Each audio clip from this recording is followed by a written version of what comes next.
Welcome dear friends to my video lecture on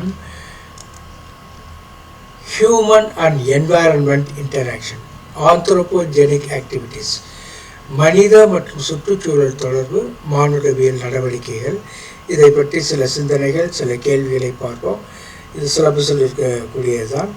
9வது அலகிலே unit 9 people development and environment என்ற அந்த யூனிட்டில் இருக்கக்கூடிய ஒரு பகுதி. ஏற்கனவே நாம்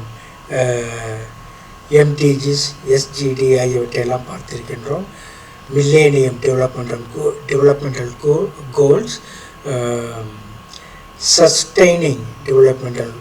சஸ்டைனபிள் டெவலப்மெண்டல் கோல்ஸ் என்றெல்லாம் நாம் அதை பற்றிய விரிவான விளக்கங்களை எல்லாம் போன காணொலியில் பார்த்திருக்கின்றோம். ஆனால் அதில் கேமரா வரவில்லை. அதே நேரத்தில் சத்தமும் கொஞ்சம் அதிகமாக இருந்தது. இந்த ஃபேன் சத்தம் இப்பொழுது கொஞ்சம் குறைவாக இருக்கும் என்று கருதுகிறேன். உங்களுடைய மேலான ஆலோசனைகளுக்கு நான் காத்திருக்கின்றேன். தொடர்ந்து நீங்கள் வீடியோக்களை பார்த்து வருவதற்கு உங்களுக்கு நெஞ்சார நன்றி செலுத்துகிறேன். தொடர்ந்து நீங்கள் பார்த்தால் நீங்கள் நிச்சயமாக பயனடைவீர்கள். இன்னும் இந்த பகுதி கொஞ்சம் நீளமானது. இந்த யூனிட் 9 என்பது கொஞ்சம் நீளமானது. ஆகவே எவ்வளவு வீடியோஸ் இதில் போட வேண்டுமோ அதையெல்லாம் நான் போட்டு உங்களுக்கு நான் தருகின்றேன். தமிழிலும் தருகின்றேன். தயவு கூர்ந்து நிறையா டெக்னிக்கல் டேர்ம்ஸ் எல்லாம் இதில் இருக்கின்றன. அதையெல்லாம் நீங்கள் சரிவர கவனித்து படித்துக்கொள்ளும்படியாக உங்களை அன்போடு கேட்டுக்கொள்கிறேன்.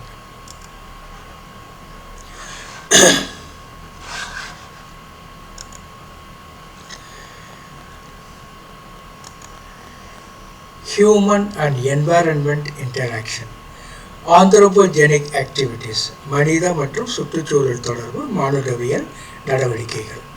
The relationship between humans and the environment is one of interdependence and mutual influence.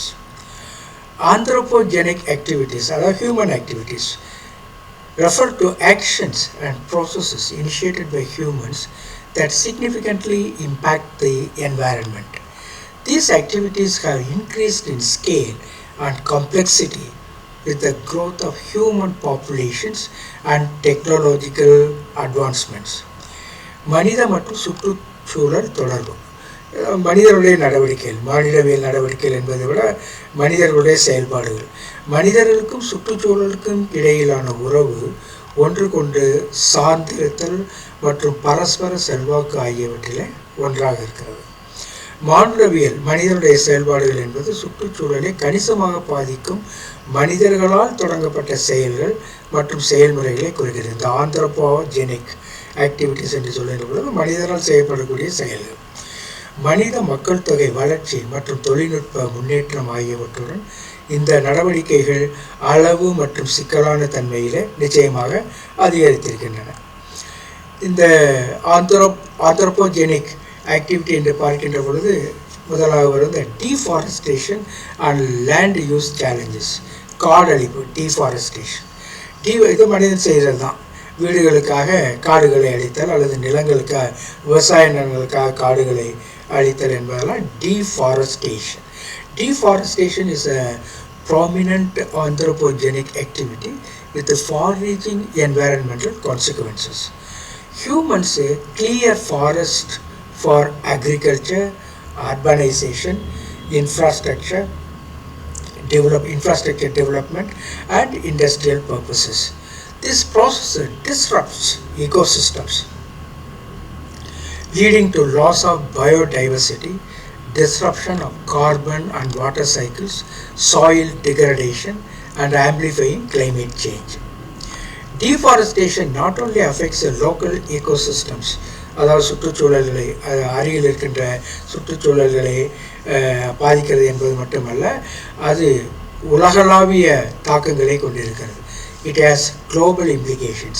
Trees play a crucial role in carbon classification or separation, carbon sequestration, and their removal leads to increased levels of greenhouse gases in the atmosphere.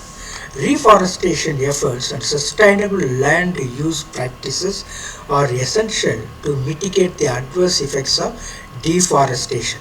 காடுகளை அழிப்பதை திரும்பவும் காடுகளை வளர்த்த சில வேளைகளிலே சில தேவைகளுக்காக ஒருவேளை காடுகள் அழித்திருந்தால் அது 1க்கு 2ஆக அந்த காடுகளை வளர்த்தல், மரங்களை வளர்த்தல். ரீஃபாரஸ்டேஷன் என்பது அது. டீஃபாரஸ்டேஷன் என்பது காடை அழித்தல். ஸோ காடழிப்பு மற்றும் நில பயன்பாட்டு மாற்றங்கள் தமிழிலே சொல்கிறோம். காடழிப்பு என்பது தொலைநோக்கு சுற்றுச்சூழல் விளைவுகளை கொண்ட ஒரு முக்கிய மானுடவியல் நடவடிக்கை. விவசாயம், நகரமயமாக்கல், உள்கட்டமைப்பு மேம்பாடு மற்றும் தொழில்துறை நோக்கங்களுக்காக மனிதர்கள் காடுகளை அழிக்கின்றனர். இந்த செயல்முறை சுற்றுச்சூழல் அமைப்புகளை சீர்குலைத்து பல்லுயிர் இழப்பு, கார்பன் மற்றும் நீர் சுழற்சிகளுடைய இடையூறு, மண் சிதைவு மற்றும் காலநிலை மாற்றத்தை பெருக்குகிறது. காடழிப்பு உள்ளூர் சுற்றுச்சூழல் அமைப்புகளை மட்டும் பாதிக்காது, ஆனால் உலகளாவிய தாக்கங்களையும் இது கொண்டிருக்கிறது. கார்பன் வரிசைப்படுத்தலில் மரங்கள் முக்கிய பங்கு வகிக்கின்றன. மேலும் அவற்றை அகற்றுவது வளிமண்டலத்தில் பசுமையுள்ள வாயுக்களுடைய அளவு அதிகரிக்க வழிவகுக்கிறது. இந்த பசுமையுள்ள வாயு என்பதை நன்றாக புரிந்து கொள்ள வேண்டும். இதுதான் இந்த உலகம் சூடாகுவதற்கு காரணமாக இருக்கக்கூடிய வாயுக்கள். முக்கியமாக கார்பன் டை ஆக்சைடு. மரங்களை வெட்டுகின்ற பொழுது அந்த கார்பன் டை ஆக்சைடை உள்வாங்குகின்ற தன்மை போய் அது கார்பன் டை ஆக்சைடு இருக்கின்றது. அப்பொழுது இந்த வாயு, இந்த கார்பன் டை ஆக்சைடு, அது மீத்தேன் போன்ற வாயுக்கள் உள்ளே இருந்து கொண்டு இந்த நிலத்தை மேன்மேலும் சூடாக்குகிறது. அதனால் பல கேடுகள் விளைகின்றன உலகத்திலே. அதாவது உலக வெப்பமாதல் என்ற ஒரு கான்செப்டெல்லாம் இந்த பசுமை இல்ல வாயுக்களால் தான் வருகிறது. முக்கியமான வாயுக்களாக இந்த கார்பன் டை ஆக்சைடு, மீத்தேன் வாயுக்களை நாம் சொல்ல முடியும். கார்பன் குளோரா, அந்த இதில் ரெஃப்ரிஜிரேட்டரில் வரக்கூடிய குளோரோ ஃப்ளோரோ கார்பன் என்று சொல்லக்கூடிய, அது சரியாக சொல்லிடுறேன், பின்னால் வருகிறது. பசுமையுள்ள வாயுக்களுடைய அளவு அதிகரிக்க இது வழிவகுக்கிறது. காடுகளை அழிப்பதால் ஏற்படும் பாதகமான விளைவுகளை தணிக்க காடுகளை அழிப்பதற்கான முயற்சிகள் மற்றும் நிலையான நில பயன்பாட்டு நடைமுறைகள் அவசியமாகிறது. அடுத்து industrialisation and pollution. Industrialization, while contributing to economic growth and technological advancement, is a significant source of pollution. Air pollution, water contamination, and oil degradation are distinct outcomes of industrial activities. Emissions from factories and power plants release harmful substances like carbon dioxide, sulfur dioxide, and particulate matter, ரொம்ப நுண்ணிய துகள், தூசி, அதாவது கையில் ஒட்டுகின்ற அந்த தூசியை போன்றது, particulate matter, which contribute to climate change and respiratory issues in humans. மூச்சு சம்பந்தப்பட்ட பிரச்சனைகளை மனிதர்களிடம் ஏற்படுத்துகிறது. அடுத்து, efforts to reduce pollution include the adoption of cleaner technologies, stringent environmental regulations, and public awareness campaigns. Transitioning to renewable energy sources and implementing efficient waste management systems are vital steps towards a sustainable future. நீடித்த அந்த எதிர்காலம், நிலைத்த எதிர்காலம். தொழில்மயமாக்கல் மற்றும் தமிழிலே பார்ப்போம். தொழில்மயமாக்கல் பொருளாதார வளர்ச்சி மற்றும் தொழில்நுட்ப முன்னேற்றத்திற்கு பங்களிக்கும் அதே வேளையில் மாசுபாட்டினுடைய குறிப்பிடத்தக்க ஆதாரமாகவும் இந்த தொழில்மயமாக்குதல் அல்லது தொழிற்சாலைகள் இருக்கின்றன. காற்று மாசுபாடு, நீர் மாசுபாடு மற்றும் மண் சிதைவு ஆகியவை தொழில்துறை நடவடிக்கைகளுடைய நேரடி விளைவுகளாக இருக்கின்றன. தொழிற்சாலைகள் மற்றும் மின் உற்பத்தி நிலையங்களிலிருந்து வெளியேற்றப்படும் carbon di oxide, sulphur di oxide மற்றும் துகள்கள், நுண்ணிய துகள்கள் போன்ற தீங்கு விளைவிக்கும் பொருட்களை இந்த தொழிற்சாலைகள் வெளியிடுகின்றன. இது மனிதர்களுடைய காலநிலை மாற்றம், கிளைமேட் சேஞ்ச் மற்றும் சுவாச பிரச்சனைகளுக்கு, ரெஸ்பிரேட்டரி ப்ராப்ளம்ஸ், சுவாச பிரச்சனைகளுக்கு பங்களிக்கிறது. மாசுபாட்டை குறைப்பதற்கான முயற்சிகளில் தூய்மையான நல்ல தொழில்நுட்பங்களை ஏற்றுக்கொள்வது, கடுமையான சுற்றுச்சூழல் விதிமுறைகள் மற்றும் பொது விழிப்புணர்வு பிரச்சாரங்கள் ஆகியவெல்லாம் இதில் அடங்கும். புதுப்பிக்கத்தக்க எரிசக்தி ஆதாரங்களுக்கு மாற்றிக்கொள்ளுதல். நம்ம புதுப்பிக்கத்தக்க எரிசக்தி ஆதாரங்கள் என்று சொல்லும் பொழுது எலக்ட்ரிசிட்டிக்கு பதிலாக சோலார் எலக்ட்ரிசிட்டி, சோலார் பவர், சூரிய சக்தி, அதெல்லாம் புதுப்பிக்கத்தக்க எரிசக்தி. ஆகவே புதுப்பிக்கத்தக்க எரிசக்தி ஆதாரங்களுக்கு மாறுதல் மற்றும் திறமையான கழிவு மேலாண்மை, கழிவுகளை எவ்வாறு மாசுபடாமல் அவற்றை முழுமையாக நீக்குவது அல்லது நம்மை பாதிக்காமல் உலகத்தை பாதிக்காமல் எப்படி அதை தவிர்ப்பது, கழிவுகளை அகற்றுவது, அதெல்லாம் ஒரு மேலாண்மை அமைப்பு. அப்படிப்பட்ட சிறந்த மேலாண்மை அமைப்பை செயல்படுத்துவதெல்லாம் நிலையான எதிர்காலத்தை நோக்கிய முக்கிய படிகளாக இருக்கும். அடுத்து மைனிங் அண்ட் ரிசோர்ஸ் எக்ஸ்ட்ராக்ஷன். மைனிங்கிறது சுரங்கம் தோண்டுதல், சுரங்கத்திலே சுரங்கம் தோண்டுதல், சுரங்கத்தின் வழியாக பயனடைதல். ரிசோர்ஸ் எக்ஸ்ட்ராக்ஷன், அந்த நிலக்கரி என்ற அந்த வளத்தை எடுத்தல், resource extraction. Mining and resource extraction activities have extensive environmental repercussions. The extraction of minerals, oil and natural gas alters the landscapes, disrupts habitats and pollutes air, water and soil. Also, the process of mining often involves deforestation and leaves behind permanent scars on the environment. So, mitigating the impacts of mining necessitates responsible extraction practices, efficient waste management, and reclamation of mined areas. Sustainable mining techniques, recycling, and reducing over-reliance on non-renewable resources are imperative for a sustainable future. தமிழில் என்னென்று பார்த்தால் உங்களுக்கு இன்னும் நன்றாக புரியும். சுரங்கம் மற்றும் வளங்களை பிரித்தெடுத்தல். சுரங்கம் மற்றும் வளம் பிரித்தெடுக்கும் நடவடிக்கைகள் விரிவான சுற்றுச்சூழல் விளைவுகளை கொண்டிருக்கின்றன. கனிமங்கள், எண்ணெய் மற்றும் இயற்கை எரிவாயு பிரித்தெடுத்தல் நிலப்பரப்புகளை மாற்றுகிறது, வாழ்விடங்களை சீர்குலைக்கிறது மற்றும் காற்று, நீர் மற்றும் மண் ஆகியவற்றை மாசுபடுத்துகிறது. அதாவது இந்த கனிமங்கள், எண்ணெய், இந்த இயற்கை எரிவாயுலாம் பிரித்தெடுக்கின்ற பொழுது பல சீர்கேடுகள் விளைகின்றன. மேலும் சுரங்க செயல்முறை பெரும்பாலும் காடு அழிப்பை உள்ளடக்கியது மற்றும் சுற்றுச்சூழலில் நிரந்தர வடுக்களை விட்டு செல்கிறது. சுரங்கத்தின் தாக்கங்களை குறைப்பதற்கு பொறுப்பான பிரித்தெடுக்கும் நடைமுறைகள், அதாவது நிலக்கரி இல்லாமல் இருக்க முடியாது, தொழில் வளர்ச்சிக்கு தேவை, அதை எப்படி பொறுப்பான முறையில் பிரித்தெடுக்க வேண்டும் என்ற நடைமுறைகள் அது மிகவும் தேவை. அதேபோல் திறமையான கழிவு மேலாண்மை மற்றும் வெட்டப்பட்ட பகுதிகளை மீட்டெடுப்பது, வெட்டப்பட்ட பகுதிகளை எவ்வாறு மீண்டும் அடைத்து அதை முன்பு போல் சரி செய்வது, இதெல்லாம் அவசியம். நிலையான சுரங்க தொழில்நுட்பங்கள், மறுசுழற்சி செய்தல் மற்றும் புதுப்பிக்க முடியாத வளங்களின் மீதான அதிக நம்பிக்கையை குறைத்தல் ஆகியவை நிலையான எதிர்காலத்திற்கு இன்றியமையாது. இந்த புதுப்பிக்க முடியாத வளங்களின் மீதான அதிக நம்பிக்கை என்ன என்று சொன்னால், பெட்ரோல் இதை புதுப்பிக்க முடியாது, அது மண்ணுக்குள்ளேருந்து பூமிக்குள்ளேருந்து அடியிலேருந்து வரக்கூடிய ஒரு விஷயம். நிலக்கரி அதே போல் இருக்குது. அதே போல் கேஸ், வேறு எந்த குரூட் ஆயில்னால் சொல்கிறோமே, அதெல்லாம் உள்ளேருந்து வரக்கூடிய, அதை நாம் பயன்படுத்துகிறோம். ஆனால் அதெல்லாம் நாம் திரும்பவும் உருவாக்க முடியாது. ஏற்கனவே உள்ள விஷயத்தை தான் எடுத்து செலவழிக்கிறோம். அதைத்தான் புதுப்பிக்க முடியாத வளங்களின் மீதான அதிக நம்பிக்கையை குறைத்து இந்த புதிய ஆற்றல்களை நாம் எடுத்துக்கொள்ள, இந்த சூரிய சக்தி போன்ற மாற்றத்தக்க புதுப்பிக்கக்கூடிய சக்திகளை நாம் அதிகம் கவனிக்க வேண்டும், அதிலே நம்பிக்கை கொள்ள வேண்டும், அதிலே ஆராய்ந்து அதையெல்லாம் பயன்படுத்த வேண்டும். அர்பனைசேஷன் அண்ட் ஹேபிட்டட் டிஸ்ட்ராக்ஷன், நகர்மயமாக்குதல், இருப்பிடம்.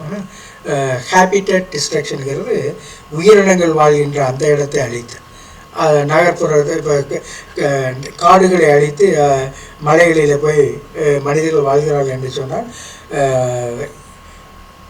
விலங்குகள் வாழ்கின்ற இடத்தை அழித்து மனிதன் வாழ்கின்றார், அங்கே பிரச்சனை ஏற்படுகிறது. அதுதான் urbanisation and habitat destruction. The rapid growth of urban areas contributes to habitat destruction, fragmentation, and loss of biodiversity. Urbanization involves converting a natural landscape into concrete jungles, leading to the displacement of wildlife, alteration of natural drainage systems, and increased heat island effects. Promoting sustainable urban planning, designing green spaces within cities, and incorporating environmentally friendly infrastructure can mitigate these adverse effects. Conservation initiatives and protected areas can help preserve natural habitats and biodiversity. இது தமிழில் உங்களுக்கு இன்னும் நன்றாக புரியும். நகரமயமாக்கல் மற்றும் வாழ்விட அழிவு.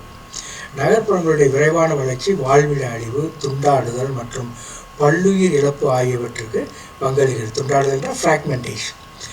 நகரமயமாக்கல் என்பது இயற்கை நிலப்பரப்புகளை காங்கிரீட் காடுகளாக மாற்றுவதை அதாவது கட்டடங்களாக மாற்றுவதை உள்ளடக்கியது.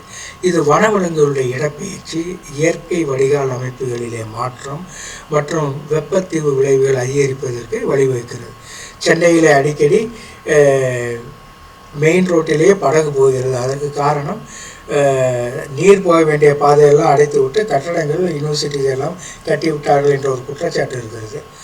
இதுதான் அதாவது இயற்கை வடிகால் அமைப்புகளிலே மாற்றமெல்லாம் இப்படி நடக்கின்ற பொழுது அதனால் இயற்கை சீர்கேடுகள் ஏற்படுகின்றன. நிலையான நகர்ப்புற திட்டமிடுதலை ஊக்குவித்தல், நகரங்களுக்குள் பசுமையான இடங்களை வடிவமைத்தல் மற்றும் சுற்றுச்சூழலுக்கு உகந்த உள்கட்டமைப்பை இணைத்தல் ஆகியவை இந்த பாதகமான விளைவுகளை தணிக்க முடியும். பாதுகாப்பு முயற்சிகள் மற்றும் பாதுகாக்கப்பட்ட பகுதிகள் இயற்கை வாழ்விடங்கள் மற்றும் பல்லுயிர்களை பாதுகாக்க உதவும். அதன் அக்ரிகல்ச்சர் அண்ட் ஆக்ரோகெமிக்கல் யூசேஜ், எவ்வாறு இந்த ரசாயன உரங்கள்லாம் போட்டு விவசாயம் செய்கிறோமோ அதெல்லாம் எவ்வாறு பாதிக்கிறது என்பதை பற்றிய ஒரு அலசல். Agriculture, a fundamental human activity, has evolved to meet the growing food demands of a burgeoning global population.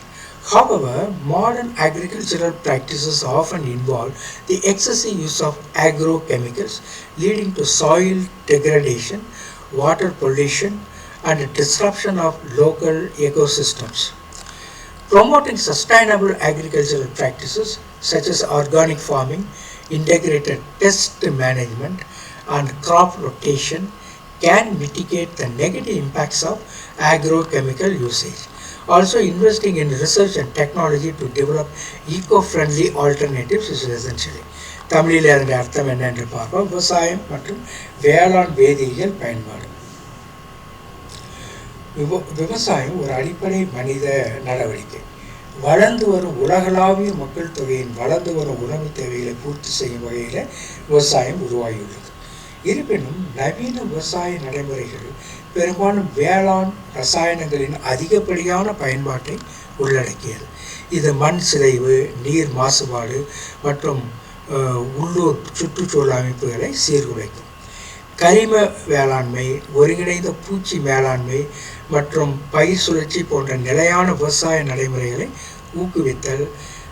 கரிம வேளாண்மை அந்த இயற்கை சூழலில் இந்த உரங்கள்லாம் போடாமல் செய்யக்கூடிய அந்த விவசாயம், இயற்கை வேளாண்மை. இந்த விவசாய நடைமுறைகளை நாம் ஊக்குவித்தல் வேளாண் ரசாயன பயன்பாட்டின் எதிர்மறை தாக்கங்களை நாம் குறைக்கலாம். மேலும் சுற்றுச்சூழல் நட்பு மாற்றுகளை உருவாக்க ஆராய்ச்சி மற்றும் தொழில்நுட்பத்தில் முதலீடு செய்வது அவசியம். அதாவது invest in research and technology to develop eco friendly alternatives. அதாவது சுற்றுச்சூழல் ஒரு நட்புடன் இருக்க வேண்டும் என்றால் என்ன, ஏற்புடையதாக இருக்க வேண்டும், eco friendly. Then climate change and greenhouse gas emissions. Climate, தட்பவெப்ப மாறுதல். Human-induced climate change is a critical environmental challenge resulting from the excessive release of greenhouse gases, primarily carbon dioxide, methane, and nitrous oxide. Activities such as burning fossil fuels, deforestation, industrial processes, and agriculture significantly contribute to these emissions. Addressing climate change necessitates transitioning to renewable energy sources, enhancing energy efficiency, and adopting sustainable transportation options. International cooperation and policy frameworks are essential to curb greenhouse gas emissions and limit global warming. காலநிலை மாற்றம் மற்றும் greenhouse வாயு வெளியேற்றம். மனிதனால் தூண்டப்பட்ட காலநிலை மாற்றம் என்பது பசுமையுள்ள வாயுக்கள், முதன்மையாக கார்பன் டை ஆக்சைடு, மீத்தேன் மற்றும் நைட்ரஸ் ஆக்சைடு. ஆகவே இது நீங்கள் பசுமையுள்ள வாயுக்கள் எது என்று கேட்டால் இந்த மூன்றை என்று சொல்லலாம். இன்னும் ஒரு சிலது கொஞ்சம் ஒரு பெர்சன்டேஜில் இருக்கும், ஆனால் இதுதான் முக்கியமானது. அதாவது பசுமையுள்ள வாயுக்கள் இதுதான் ஹீட்டை வெளியில் விடாமல் அப்படியே பூமிக்குள்ளே தக்க வைத்துக் கொள்ளுது. அதனால் தான் அந்த பூமி வெப்பமாகுது. பசுமையுள்ள வாயுக்கள் என்று சொல்கின்ற போது கார்பன் டை ஆக்சைடு, மீத்தேன் மற்றும் நைட்ரஸ் ஆக்சைடு. இவற்றினுடைய அதிகப்படியான வெளியீட்டின் விளைவாக ஏற்படும் ஒரு முக்கியமான சுற்றுச்சூழல் சவால் இன்றைக்கு. அதற்குத்தான் மரம் எல்லாம் நட்டு இந்த கார்பன் டை ஆக்சைடை அளவை குறைக்க வேண்டும் என்று சொல்லும். புதை வடிவ எரிபொருட்களை எரித்தல், காடழிப்பு, தொழில்முறை செயல்முறைகள் மற்றும் விவசாயம் போன்ற செயல்பாடுகள் இந்த உமிழ்வுகளுக்கு கணிசமாக பங்களிக்கின்றன. எவ்வாறு இந்த கேசஸ், அந்த பசுமை இல்ல வாயுக்கள் தோன்றுகின்றன, அதிக அளவில் தோன்றுகின்றன என்று சொன்னால் புதை வடிவ எரிபொருட்களை எரித்தல். புதை வடிவ எரிபொருட்கள் என்றால் இந்த பெட்ரோல், டீசல், ஆயில் மற்றும் இதெல்லாம் பூமிக்கு அடியிலிருந்து எடுக்கின்றதெல்லாம் புதை வடிவ எரிபொருள். அதை ஃபாசில் ஃபியூவல் என்று சொல்லுகிறோம். இந்த புதை வடிவ எரிப்புகளை எரிக்கின்ற பொழுது நிச்சயமாக ஒரு ரசாயன மாற்றங்கள் இருக்கின்றன. அதுதான் இந்த carbon di oxide, methane, nitrous oxide தோன்றுவதற்கு, அதிக அளவில் தோன்றுவதற்கு காரணம். அதே போல் காடழிப்பு, தொழில்துறை செயல்முறைகள் எல்லாமே இதற்கு காரணமாகின்றன. அடுத்து, காலநிலை மாற்றத்தை நிவர்த்தி செய்வது புதுப்பிக்கத்தக்க எரிசக்தி ஆதாரங்களுக்கு மாறுதல், ஆற்றல் செயல்திறனை மேம்படுத்துதல் மற்றும் நிலையான போக்குவரத்து விருப்பங்களை ஏற்றுக்கொள்வது அவசியம். அதாவது போக்குவரத்து விருப்பங்கள் என்று சொல்கின்ற பொழுது இப்படி என்ன சொல்லுகிறோம், நடக்கக்கூடிய இடத்திற்கு நடந்து செல்ல வேண்டும், சைக்கிளில் செல்ல வேண்டியதுக்கு செய்யலாம். எல்லாத்துக்கும் காரையே எடுத்துக்கொண்டிருந்தோம் என்றால் பெட்ரோல் செலவாக, அந்த பெட்ரோல் வழியாக அதிகமாக பொல்யூஷன் ஏற்படும். அதைத்தான் இந்த நிலையான போக்குவரத்து விருப்பங்கள் என்று சொல்லுகிறோம். நிறைய பேர் அது செய்கிறார். 2 கிலோமீட்டர் என்று சொன்னால் கூட நடப்பவர்கள் இருக்கிறார்கள், அவர்கள் நல்ல சக்தியோடு கூட விளங்குகிறார். கிரீன் ஹவுஸ் வாயு வெளியேற்றத்தை கட்டுப்படுத்தவும், புவி வெப்பமடைவதை கட்டுப்படுத்தவும் சர்வதேச ஒத்துழைப்பு மற்றும் கொள்கை கட்டமைப்புகள் அவசியமாக இருக்கின்றன. அடுத்து, மிட்டிகேஷன் அண்ட் அடாப்டேஷன். மிட்டிகேஷன் என்பது எவ்வாறு குறைப்பது, மிட்டிகேஷன் அதாவது இந்த பிரச்சனைகளை எவ்வாறு தணிப்பது. அடாப்டேஷன் அதை தழுவுவது, அதாவது சில விஷயங்களை தழுவி அமைத்துக்கொள்ள, அதை மாற்றி அமைத்துக்கொள்வது. Adaptation, addressing the impacts of anthropogenic activities on the environment is a pressing global challenge. Mitigation and adaptation strategies are essential to ensure a sustainable coexistence with our planet. Sustainable practices என்றால் என்ன? Adopting sustainable agricultural practices, reducing resource consumption and promoting eco-friendly technologies are essential steps in mitigating the environmental impacts of anthropogenic activities. அதுதான் தணிப்பு மற்றும் தழுவல், mitigation and adaptability என்று சொல்லுகிறோம். சுற்றுச்சூழலில் இந்த மனிதர்களுடைய செயல்பாடுகளுடைய தாக்கங்களை நிவர்த்தி செய்வது ஒரு அழுத்தமான உலகளாவிய சவாலாகும். நமது கிரகத்துடன், பூமியுடன் ஒரு நிலையான சக வாழ்வை உறுதிப்படுத்துவதற்கு தணிப்பு மற்றும் தழுவல் உத்திகள் மிகவும் அவசியம். நிலையான நடைமுறைகள் என்றால் எதை சொல்லுகிறோம் என்றால், நிலையான விவசாய நடைமுறைகளை ஏற்றுக்கொள்வது, வள நுகர்வை குறைப்பது, அதாவது அளவுக்கு அதிகமாக இந்த பெட்ரோல், டீசல் இவற்றையெல்லாம் எடுத்துக்கொண்டே இருப்பது, அந்த வள நுகர்வை குறைப்பது மற்றும் சுற்றுச்சூழல் நட்பு, நிறைய மரங்கள் எல்லாம் விட்டு குளிர்ச்சியாக வைத்துக் கொள்ளுதல், வெப்பத்தை தடுத்தல், இந்த சுற்றுச்சூழல் நட்பு தொழில்நுட்பங்களை ஊக்குவிப்பது ஆகியவை மானுடவியல் மனிதர்களுடைய நடவடிக்கைகளுடைய சுற்றுச்சூழல் தாக்கங்களை தணிக்க இன்றியமையாத படிகளாக இருக்கின்றன. அடுத்து, conservation and restoration. Protecting and restoring natural habitats is crucial for preserving biodiversity and mitigating habitat destruction. பாதுகாப்பு மற்றும் மறுசீரமைப்பு, இயற்கை வாழ்விடங்களை பாதுகாத்தல் மற்றும் மீட்டெடுப்பது பல்லுயிர் இயலை பாதுகாப்பதற்கும் வாழ்விட அழிவை தணிப்பதற்கும் முக்கியமானது. வாழ்விட அழிவு என்பது விலங்குகள் வாழக்கூடிய அந்த எல்லாம் என்று அழிக்கக்கூடிய ஒரு நிலை இருக்கிறது, அதை தணிப்பதற்கு முக்கியமானது. இயற்கை வாழ்விடங்களை பாதுகாத்தல் மற்றும் மீட்டெடுப்பது பல்லுயிர்களை பாதுகாப்பதற்கு முக்கியமானது. அடுத்து, pollution control. Implementing stricter regulations on emissions and waste disposal can help reduce pollution. Transitioning, அதாவது மாற்றுதல், transition என்பது ஒன்றிலிருந்து இன்னொன்றுக்கு மாறுதல். Transitioning to clearer energy sources and transportation methods is also vital important.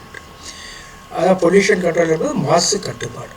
உமிழ்வு மற்றும் கழிவுகளை அகற்றுவதில் கடுமையான விதிமுறைகளை அமல்படுத்துவது மாசுபாட்டை குறைக்க உதவும். உமிழ்வு என்றால் இந்த புகையை வெளியிடுதல் உமிழ்வு, புகை உமிழப்படுகிறது உமிழ்வு.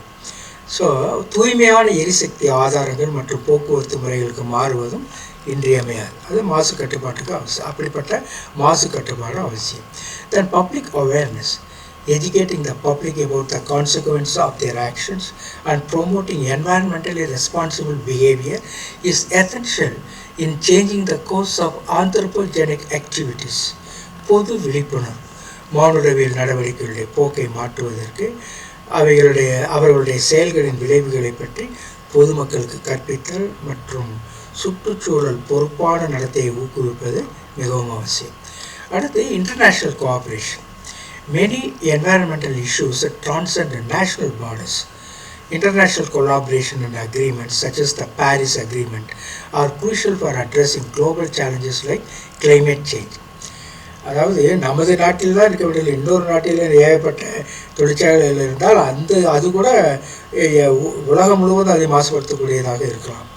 ஆகவே தான் இது போன்ற பிரச்சனைகள் டிரான்சென்ட் நேஷனல் பார்டர்ஸ், தேசிய பார்டரை தாண்டி செல்லக்கூடிய, அதாவது இன்னொரு நாட்டுக்கு செல்லக்கூடிய பிரச்சனைகள் கூட இருக்கின்றன. ஆனால் பொது பிரச்சனையாக இருக்கும். அதனால தான் பாரிஸ் அக்ரிமெண்ட், அதாவது பாரிஸ் நகரத்தில் எல்லா நாட்டு தலைவர்களும் கூடி இந்த புவி வெப்பத்தை தடுப்பது எப்படி, என்னென்ன நடைமுறைகளை செய்ய வேண்டும் என்பதையெல்லாம் யோசித்திருக்கிறார்கள், முடிவுகள் எடுத்திருக்கிறார்கள். ஸோ இதைத்தான் சர்வதேச ஒத்துழைப்பு என்று சொல்கிறோம். பல சுற்றுச்சூழல் பிரச்சனைகள் தேசிய எல்லைகளை மீறுகின்றன. பருவநிலை மாற்றம் போன்ற உலகளாவிய சவால்களை எதிர்கொள்ள பாரிஸ் ஒப்பந்தம் போன்ற சர்வதேச ஒத்துழைப்பு மற்றும் ஒப்பந்தங்கள் முக்கியமானவை. ஒரு சில கேள்விகளை நாம் முன்வைப்போம். Which of the following is an example of a direct anthropogenic activity impacting the environment? தமிழிலே அதை என்ன சொல்வோம்? சுற்றுச்சூழலை பாதிக்கும் நேரடியான மனிதருடைய செயல்பாட்டின் உதாரணம் கீழ்காணவற்றில் எது? Deforestation, volcanic eruptions, earthquakes, erosion. இந்த volcanic eruptionலாம் நேச்சர், இயற்கையினுடைய சீற்றம். எர்த்குவேக் இயற்கையினுடைய சீற்றம், எரோஷன் மண்ணரிப்பெல்லாம் இயற்கையினுடைய சீற்றம். ஆனால் காடு அழித்தல் என்பது மனிதன் செய்கிறது, அதுவாக அழியாது, மனிதன் அழிப்பது தான். தீயை போட்டு விடுகிறான், பற்றி எரிகிறது, அல்லது இவனே விறகுக்காகவோ அல்லது வேறு காரணங்களுக்காகவோ மரங்களை வெட்டி கொள்கின்றான். இது டிஃபாரஸ்டேஷன் என்பது ஆந்த்ரோபோஜெனிக் ஆக்டிவிட்டி, அதாவது மனித செயல்பாடு. So deforestation involves a deliberate clearing of forests by humans, directly impacting the environment and biodiversity, பல்லுயிர். ஸோ சுற்றுச்சூழலை பாதிக்கும் நேரடியான மானுடவியல் செயல்பாட்டின் உதாரணம் நிச்சயமாக காடழிப்பு. காடழிப்பு என்பது மனிதர்களால் வேண்டுமென்றே காடுகளை அழிப்பது, சுற்றுச்சூழலையும் பல்லுயிரியலையும் நேரடியாக அது பாதிக்கிறது. இரண்டாவது கேள்வி, what is the primary source of anthropogenic green house gas emissions? எது முக்கியமான ஆதாரம்? இந்த மனிதர்களால் ஏற்படக்கூடிய இந்த கிரீன் ஹவுஸ் கேஸ் எமிஷன், அவர்களால் உண்டாக்கப்படுகிற கார்பன் டை ஆக்சைடு, மீத்தேன், இது போன்ற வாயுக்கள். What is the primary source என்று கேட்கிறார்கள். அது carbon di oxide. Carbon dioxide is a significant greenhouse gas emitted by human activities such as burning fossil fuels. இந்த பெட்ரோலை எரிப்பதெல்லாம் அது ஒரு டிஃபாரஸ்டேஷன், காடுகளை அழித்தல், contributing to climate change. அந்த புவி வெப்பமடைதலுக்கு அது காரணமாக இருக்கின்றன. ஸோ மாற்றுவெளியிலே பசுமை இல்ல வாயு உமிழ்வின் முதன்மையான ஆதாரம் என்றால் அது கார்பன் டை ஆக்சைடு. மற்ற எல்லா வாயுக்களை விட இது அதிகமாக மனிதர்களால் ஏற்படுத்தப்படுகிறது என்பதுதான் முக்கியம். ஸோ கார்பன் டை ஆக்சைடு என்பது புதை வடிவ எரிபொருட்களை எரித்தல். ஏற்கனவே நான் சொல்லியிருக்கேன், புதை வடிவ எரிபொருட்கள் என்றால் இந்த பூமிக்கு அடியில் இருக்கக்கூடிய பெட்ரோல், டீசல், இதெல்லாம் காரில் போட்டு எரிக்கின்றோம் அல்லவா, அதெல்லாம் புதை வடிவ எரிபொருட்களை எரித்தல் மற்றும் காடழிப்பு போன்ற மனித நடவடிக்கைகளால் வெளிப்படும் குறிப்பிடத்தக்க பசுமை இல்ல வாயு. இது காலநிலை மாற்றத்திற்கு பங்களிக்கும். காலநிலை மாற்றம் என்றால் சீராக சென்றிருக்கக்கூடிய தட்பவெப்பம் திடீரென்று மாறுபடுகிறது. இப்பொழுதெல்லாம் வெயில் வந்து விட்டது என்று சொன்னால் எல்லாருக்குமே அலர்ஜி ஏற்பட்டு விடுகிறது. நைசில் பவுடரை போட்டுத்தான் நம்மையே காப்பாற்ற வேண்டிய நிலை பல இடங்களில் இருக்கிறது. அந்த அளவுக்கு காலநிலை மாற்றம். ஒரு 15 வருடத்திற்கு முன்போ 20 வருடத்திற்கு முன்போ இப்படியெல்லாம் நிச்சயமாக இருக்கவில்லை. இப்பொழுது குளிரையும் அதிகமாக நாம் எதிர்கொள்கிறோம், வெயிலையும் தாங்க முடியாமல் தாங்கிக் கொள்ளுகிறோம். நமக்கு உடல் சுகம் கெடுகிறது, உடலிலே புள்ளி புள்ளியாக ஏதாவது வருகிறது, ஒரு விதமான அரிப்பெல்லாம் ஏற்படுகிறது இந்த வெப்பத்தினால். நாம் நன்றாகத்தான் இருக்கிறோம், ஆனால் அந்த அலர்ஜிக் சுச்சுவேஷன் என்பது நிறைய பேருக்கு வருகிறது இந்த காலநிலை மாற்றம். இதற்கெல்லாம் காரணம் மனிதர்களுடைய செயல்பாடு, கார்பன் டை ஆக்சைடு போன்ற வாயுக்கள் அதிகமாக உமிழ்வதால் ஏற்படக்கூடிய ஒரு நிலை. Which activity is an example of indirect anthropogenic impact on the environment? Oil spill, agricultural runoff, littering, wildlife poaching. Agricultural runoff, அதாவது விவசாய கழிவு, runoff என்பது கழிவு. Agricultural runoff carries pollutants like pesticides, fertilizers into water bodies, causing indirect harm to the environment. இந்த விவசாய கழிவு என்பது இந்த பெஸ்டிசைட்ஸ், உரங்கள், அதிலிருந்து பூச்சிக்கொல்லி மருந்துகள், இதெல்லாம் இந்த வாட்டர் பாடிக்குள்ளே நுழைந்து அந்த சுற்றுச்சூழலை பாதிக்கிறது. இன்டைரக்ட் ஹார்ம், அதாவது நேரடியாக இல்லாமல் மறைமுகமான முறையில் அந்த சூழலை பாதிக்கிறது. அதாவது எண்ணெய் கசிவு, விவசாய கழிவுகள், குப்பை கொட்டுதல், வனவிலங்கு வேட்டையாடுதல்லாம் இது விவசாய கழிவு. விவசாய கழிவுகள் பூச்சிக்கொல்லிகள் மற்றும் உரங்கள் போன்ற மாசுக்களை நீர்நிலைகளில் கொண்டு சென்று சுற்றுச்சூழலுக்கு மறைமுக தீங்கு விளைவிக்கின்றன. Then urbanization and construction activities often result in which environmental issue? Noise pollution, soil fertility enhancement, desertification, eutrophication. Noise pollution, அதனால் நகரமயமாக்கல் மற்றும் கட்டுமானங்கள் பெரும்பாலும் எந்த சுற்றுச்சூழல் பிரச்சனை ஏற்படுத்துகின்றன அப்படின்னு கேட்குறாங்க. அது நாய்ஸ் பொல்யூஷனாக, சாயில் ஃபெர்டிலிட்டி என்ஹான்ஸ்மெண்ட்டாக, டீசர்டிஃபிகேஷனாக, யூட்ரோஃபிகேஷன். அது நாய்ஸ் பொல்யூஷன். அதுதான் என்னன்னு பார்ப்போம். ஒளி மாசு, மண் வளத்தை மேம்படுத்தல், பாலைவனமாக்கல். டீசர்டிஃபிகேஷன்னா பாலைவனமாக்கல். யூட்ரோஃபிகேஷன் தான் நைட்ரஜன் வந்து அளவுக்கு அதிகமாக வந்து அதனால் நிலம் வந்து மாசுபடுது. நைட்ரஜன் யூட்ரோஃபிகேஷன் அப்படின்ற ஒரு முறையில் அந்த நைட்ரஜனை வந்து குறைப்பது, அதை நீக்குவது அப்படின்ற ஒரு முறை இருக்கிறது. அது யூட்ரோஃபிகேஷன். அடுத்து இதை வந்து முக்கிய இதனுடைய பதில் என்னென்றால், எந்த சுற்றுச்சூழல் பிரச்சனை ஏற்படுதுன்னா ஒளி மாசுபாட்டை இது ஏற்படுது. கட்டுமான நடவடிக்கைகள் அதிக அளவு ஒளியை உருவாக்கி பாதிக்கப்பட்ட பகுதிகளில் ஒளி மாசுபாட்டிற்கு வழிவகுக்கும். ஏன்னா கட்டடம் கட்டிகளும் நிறைய சத்தம் கேட்கும். அடுத்து, over fishing is an example of anthropogenic impact primarily affecting which component of the environment? Atmosphere, hydrosphere, geosphere, biosphere. Biosphere என்று அப்படி என்றால் என்ன? அதிகப்படியான மீன்பிடித்தல் என்பது மானுடவியல் தாக்கத்தின் ஒரு எடுத்துக்காட்டு. சுற்றுச்சூழல் எந்த பகுதி? சுற்றுச்சூழலில் இதெல்லாம் இருக்குது. வளிமண்டலம், தண்ணீர்னா ஹைட்ரோஸ்பியர், கடல் சார்ந்த இடம், புவிக்கோளம் இருக்குது, உயிர்கோளம் இருக்குது. எல்லாம் மனிதர்கள் வாழக்கூடிய பூச்சி, பறவைகள், விலங்குகள் எல்லாம் வாழக்கூடிய உயிர்கோளம். புவிக்கோளம் எல்லா பிளானட், சந்திரன், நட்சத்திரம் எல்லாம். ஹைட்ரோஸ்பியர் கடல், வளிமண்டலம், காற்று மண்டலம் இருக்குது. இதில் வந்து எது வந்து அதிகப்படியான மீன்பிடித்தல் மானுடவியல் தாக்கத்தின் எடுத்துக்காட்டுனா நிச்சயமாக உயிர்கோளத்தில் தான் நடக்கும். ஏன்னா உயிர்கள் வாழக்கூடிய இடத்துல தான் இந்த மீன்பிடித்தல் நடக்கும். அதிகப்படியான மீன்பிடித்தல் நேரடியாக கடல் சுற்றுச்சூழல் அமைப்புகளையும் உயிர்கோளத்தின் பல்லுயிர்களையும் பாதுகாக்கிறது. அடுத்து, the depletion of the ozone layer is primarily caused by the release of which anthropogenic substance? இந்த ஓசோன் லேயரை வந்து சிதைத்தல், அதுக்கு காரணமான அந்த மனித செயல்பாட்டினுடைய பொருள் என்ன கேஸ்ன்னு கேட்குறாங்க. அது வந்து குளோரோஃப்ளோரோ கார்பன். முதல்ல தப்பாக சொன்னான்னு தெரியலை, அது சரியாகத்தான் சொன்னேன் என்று முதல் துவக்கத்தில் சொன்னேன். குளோரோஃப்ளோரோ கார்பன்ஸ், ரெஃப்ரிஜிரேட்டர்லாம் வரக்கூடிய அந்த வாயு.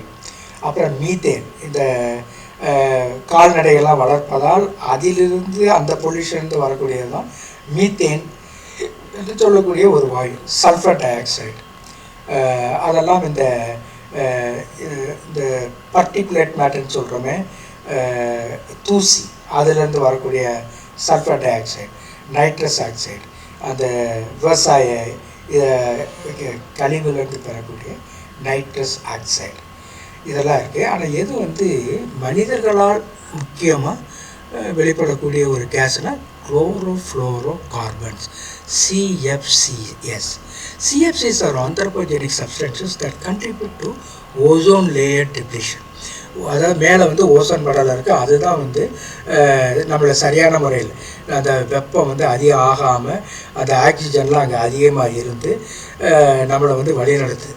இப்போ கார்பன் டை ஆக்சைடு போய் அதை போய் அட்டாக் பண்ணுகின்ற பொழுது இந்த மாதிரியான சப்ஸ்டன்சஸ் CFC, குளோரோஃப்ளோரோ கார்பன் போன்ற இந்த கேஸ் எல்லாம் ஓசோன் படலத்தில் சிதைவை ஏற்படுத்துகிறது. அதனால தான் வந்து வெப்பம் அதிகமாகுது. அப்போ அங்கே வந்து ஓட்டை ஏற்பட்டு ஓசோன் மண்டலத்தில் ஓட்டை ஏற்பட்டு அது வந்து என்ன ஆகுதுன்னா ஆக்சிஜனை வந்து சீர்குலைக்கிறது. அப்போ கார்பன் டை ஆக்சைடு அதிகமாகுது இங்கே, அது வந்து வெப்பத்தை வந்து வெளிவிடாமல் உள்ளே வச்சுக்கிறது, வெப்பம் அதிகமாகுது உலகத்தில். ஸோ குளோரோஃப்ளோரோ கார்பன் CFCகள் ஓசோன் அடுக்கு சிதைவுக்கு பங்களிக்கும் மானுடவியல் பொருட்கள். Which human activity is a major contributor to soil degradation and erosion? Is it mining, afforestation, organic farming, waste management? Mining. ஏன் வந்து மைனிங்கை சொல்கிறோம்னா மேஜர் கண்ட்ரிபியூட்டர் சாயில் டெக்ரடேஷன், மண் அரிப்புக்கு மண் சிதைவுக்கு காரணமாக இருக்கிறது இந்த மைனிங், நிலக்கரி சுரங்கம் தோண்டுதல். Mining involves the extraction of minerals and often leads to soil degradation and erosion. Extraction of minerals, அந்த தாதுக்களை வந்து எடுப்பதற்காக நாம் தோண்டுகின்ற அந்த சுரங்கங்கள் often it leads to soil degradation and erosion. ஆனால் சுரங்கம் என்பது கனிமங்களை பிரித்தெடுப்பதை உள்ளடக்கியது மற்றும் பெரும்பாலும் மண் சிதைவு மற்றும் அரிப்புக்கு வழிவகுக்கிறது. Which activity is a significant cause of habitat loss and fragmentation impacting biodiversity?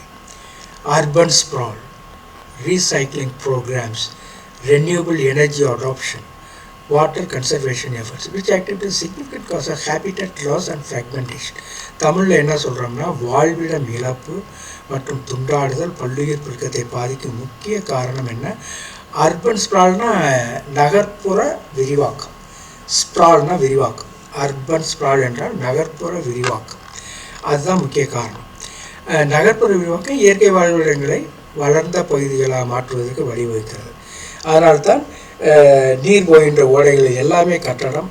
ஆகவே நீர் போக வேண்டிய இடத்திற்கு பதிலாக அந்த நீரெல்லாம் ஏரியிலிருந்து வரக்கூடிய நீர் ரோட்டிலே போய் பஸ் போகிறதுக்கு பதிலாக படகு போக வேண்டிய அவல நிலை சென்னை போன்ற நகரங்களிலே காணப்படுவதை பார்க்கிறோம். ஸோ நகர்ப்புற விரிவாக்கம் இயற்கை வாழ்விடங்களை வளர்ந்த பகுதிகளாக மாற்றுவதற்கு வழிவகுக்கிறது. இதனால் வாழ்விட இழப்பு மற்றும் துண்டாகிறது.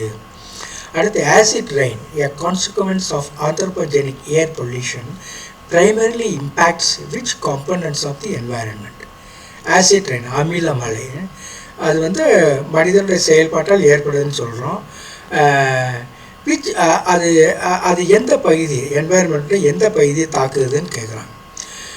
Atmosphere and hydrosphere, biosphere, geosphere, hydrosphere, geosphere, atmosphere, biosphere.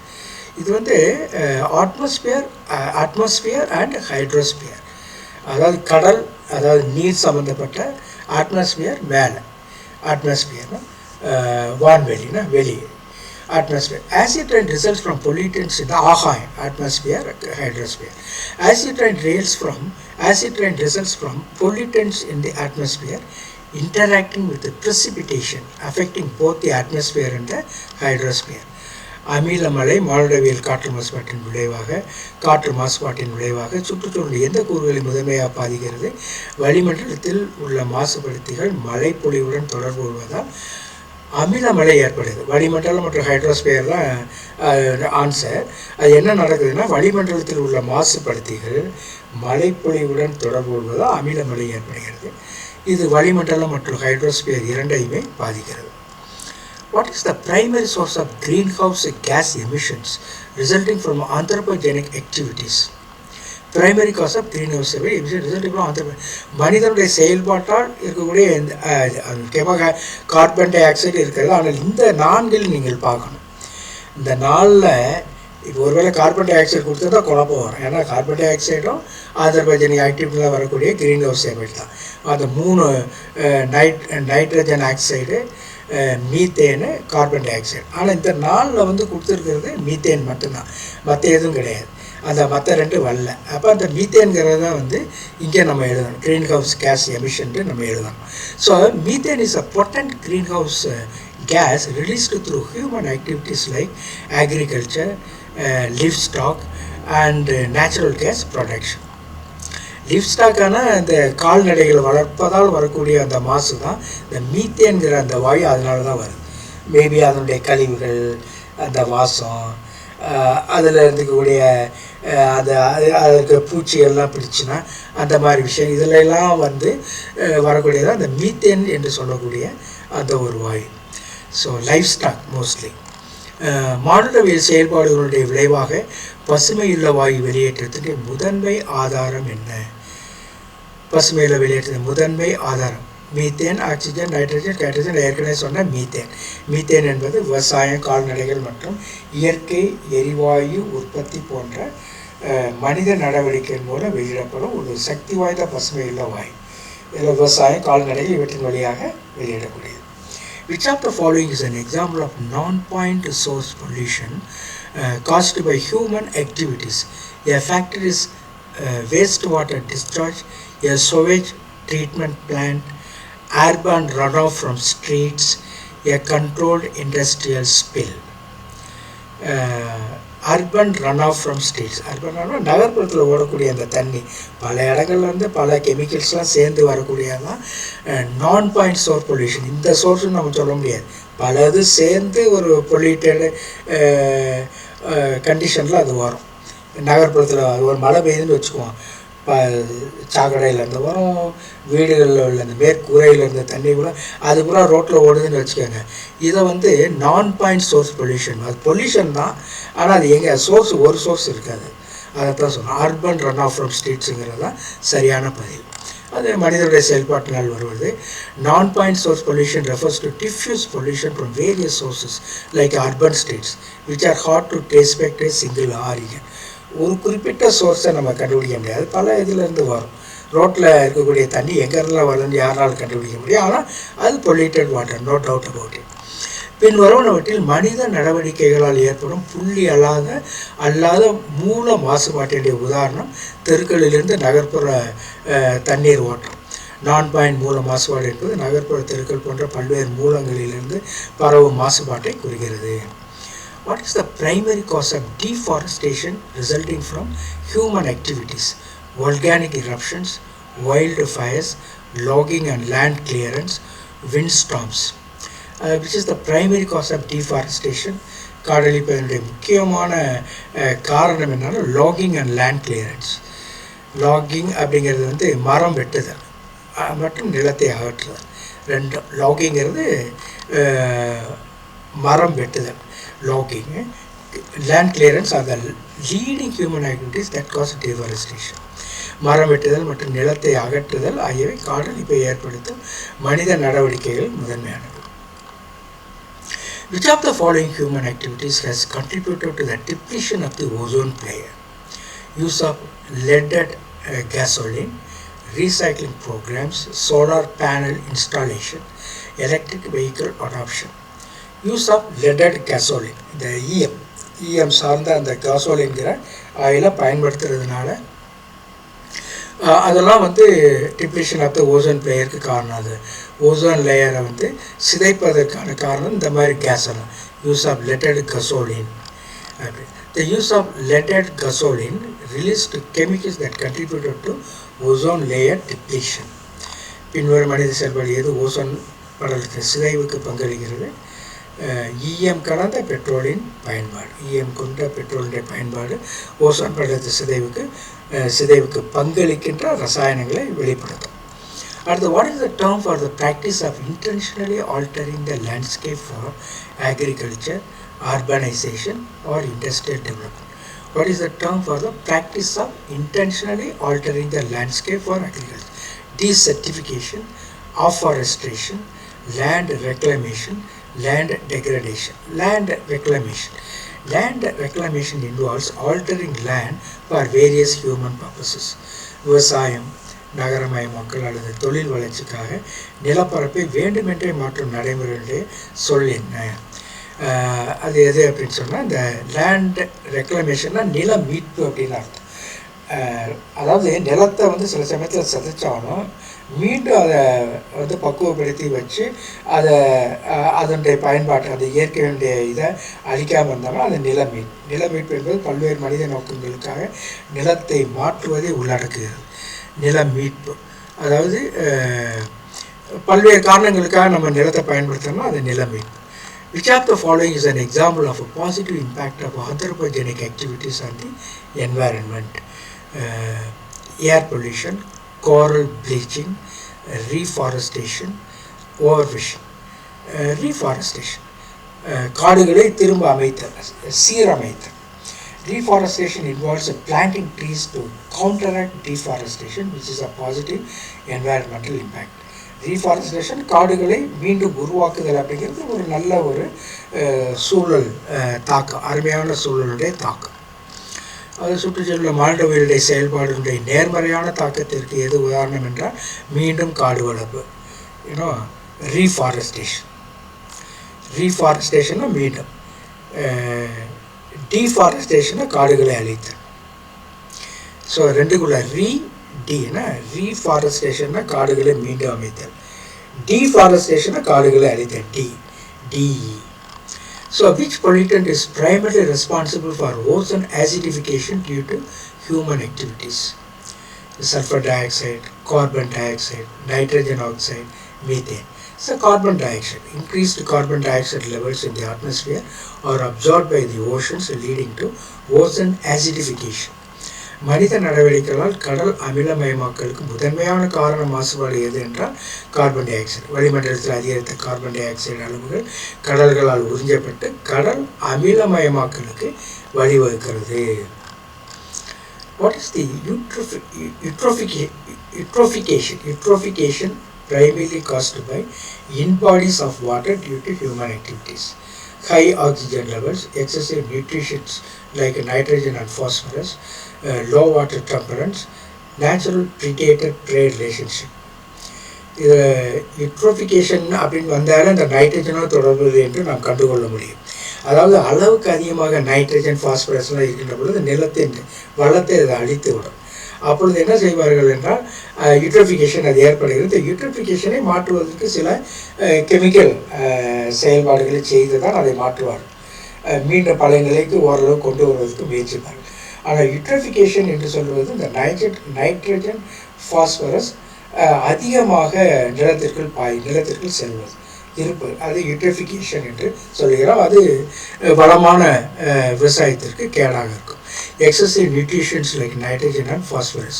Eutrophication is mainly caused by the excess input of nutrients from activities like agriculture and sewage.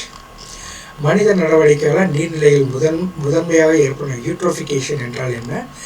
அது என்ன? அதிக ஆக்சிஜன் அளவு, நைட்ரஜன் மற்றும் பாஸ்பரஸ் போன்ற அதிகப்படியான ஊட்டச்சத்துக்கள். ஆகவே அந்த யூட்ரோஃபிகேஷன் என்ற வார்த்தை வந்தாலே நாம் நினைத்து பார்க்க வேண்டியது நைட்ரஜன் பாஸ்பரஸ் அதிகமாக இருக்கின்ற பொழுது அந்த நிலம் தனது வளத்தை செழிப்பை இழக்கின்றது. நாம் அதில் விவசாயம் செய்தாலும் அது நன்றாக இருக்காது. அதனால் அந்த நைட்ரஜன் பாஸ்பரஸ் இந்த கெமிக்கல்ஸ் சேர்த்து நிலத்தை மாசுபடுத்தக்கூடிய அந்த ஒரு நிலைக்கு பேர் தான் யூட்ரோஃபிகேஷன் அப்படின்னு சொல்கிறது என்று இதை நாம் கண்டுகொள்ள வேண்டும். அடுத்து human environment interaction impacts on the environment. Human civilization has a profound and complex relationship with the environment, a relationship that has evolved over millennia. Dear friends, let us see in other video lectures due to the disturbance to other people who are living in the nearby rooms. If I shout, they may be disturbed also. They may not tell me. But sorry for disturbance just now for you. Thank you very much for listening to me at this moment. God bless you abundantly. Let us meet in other video lecture continuously. Tomorrow morning onwards. We will be finishing by tomorrow the entire Unit 9. God bless you abundantly, dear friends. Kindly subscribe kindly subscribe if you are interested, because that helps me a lot, that boosts me up actually. So much time I am just putting, and I grapple, with so much of materials and editing this and that. So suppose you subscribe, it is a recognition. Psychologically, it affects me very positively. Of course, you understand me. And if you find my material useful, kindly subscribe, like, even give your comments. Even giving comments also is another way of recognition. Not necessarily you should say only the good things. Suppose you find some flaw in me, some suggestions perhaps, I am ready to accept that and remedy, give remedy for it. I would like to change it for the betterment of my videos. So thank you very much for your presence. God bless you abundantly.